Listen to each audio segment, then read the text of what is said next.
Hello mga idol. Andito tayo ngayon sa isang park dito sa Stouffville, Ontario. Meron kasing nangyaring fundraising ngayon ng aming kumpanya. Ang tawag dito ay 6K run. Kaya nakisali po kami dito para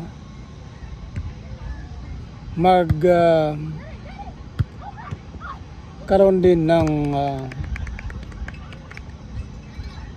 exercise sa ating katawan dahil maganda ito, 6K walk, run, marathon. Wala pong problema kung maglakad ka lang, pwede. Kaya ito, tapos na po ang marathon, saka walk, run, jog.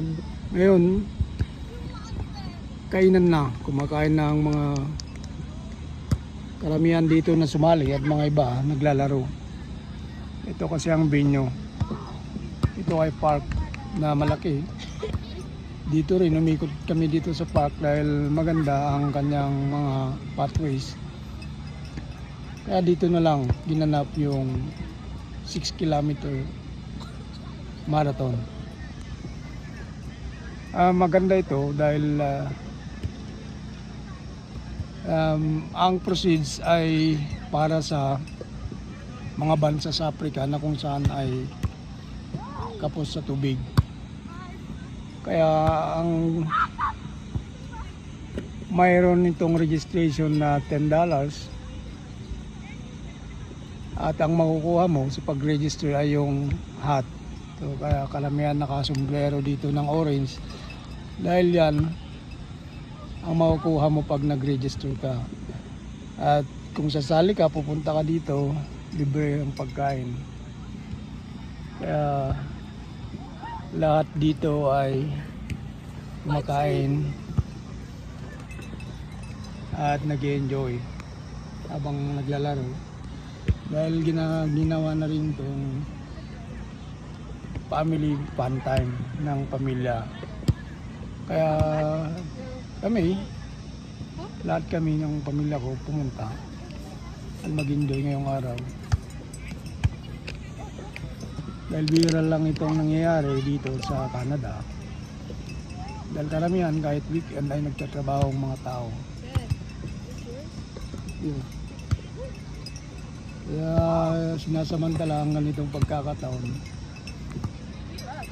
na makapamasyal at magkakaroon din ng mga activities. Malaki ang park na to, maganda, private yung pag-aari ito ng kumpanya. May mga playgrounds, ang mga bata may swimming pool din doon pero hindi pa yata open. Ito kumakain pa mga tao. Ito naglalaro din mga iba. Ito mga bata.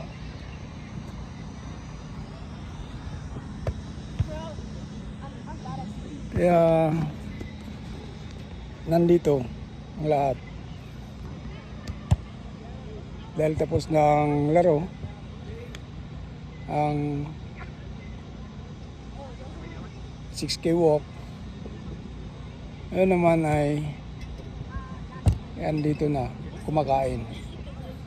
So maraming salamat sa iyong panonood. Sana supportahan nyo ulit ang next video natin. God bless po sa ating lahat.